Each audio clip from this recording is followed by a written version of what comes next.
AI സുരക്ഷയ്ക്കായി ഓസ്ട്രേലിയയിൽ പുതിയ സേഫ്റ്റി ഇൻസ്റ്റിറ്റ്യൂട്ട് ആരംഭിക്കുന്നു.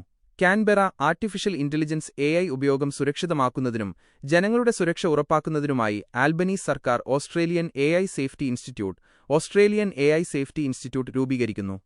നാഷണൽ AI വീക്കിനോടനുബന്ധിച്ചാണ് നാഷണൽ AI വീക്ക് സർക്കാർ ഈ സുപ്രധാന പ്രഖ്യാപനം നടത്തിയത്. AI സാങ്കേതികവിദ്യയിലെ പുതിയ മാറ്റങ്ങൾ വിലയിരുത്തുക, അപകടസാധ്യതകൾ, റിസ്ക്സ് മുൻകൂട്ടി കണ്ടെത്തി പരിഹരിക്കുക, AI കമ്പനികൾ ഓസ്ട്രേലിയൻ നിയമങ്ങൾ പാലിക്കുന്നുണ്ടെന്ന് ഉറപ്പുവരുത്തുക എന്നിവയാണ് ഇൻസ്റ്റിറ്റ്യൂട്ടിന്റെ പ്രധാന ചുമതലകൾ.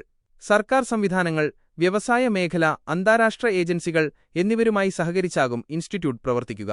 നിയമനിർമ്മാണത്തിൽ ആവശ്യമായ മാറ്റങ്ങൾ നിർദ്ദേശിക്കാനും ഇതിന് അധികാരമുണ്ടാകും.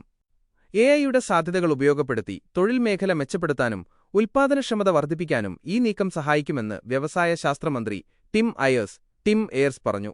2025 അവസാനത്തോടെ സമഗ്രമായ നാഷണൽ AI പ്ലാൻ സർക്കാർ പുറത്തിറക്കും. ഇതിന്റെ ഭാഗമായാണ് പുതിയ ഇൻസ്റ്റിറ്റ്യൂട്ട് പ്രവർത്തിക്കുക. ഡീപ് ഫേക്ക്, ഓൺലൈൻ തട്ടിപ്പുകൾ തുടങ്ങിയ ഭീഷണികളിൽ നിന്നും കുട്ടികളെയും മുതിർന്നവരെയും സംരക്ഷിക്കാൻ സർക്കാർ പ്രതിജ്ഞാബദ്ധമാണെന്നും മന്ത്രിമാർ വ്യക്തമാക്കി.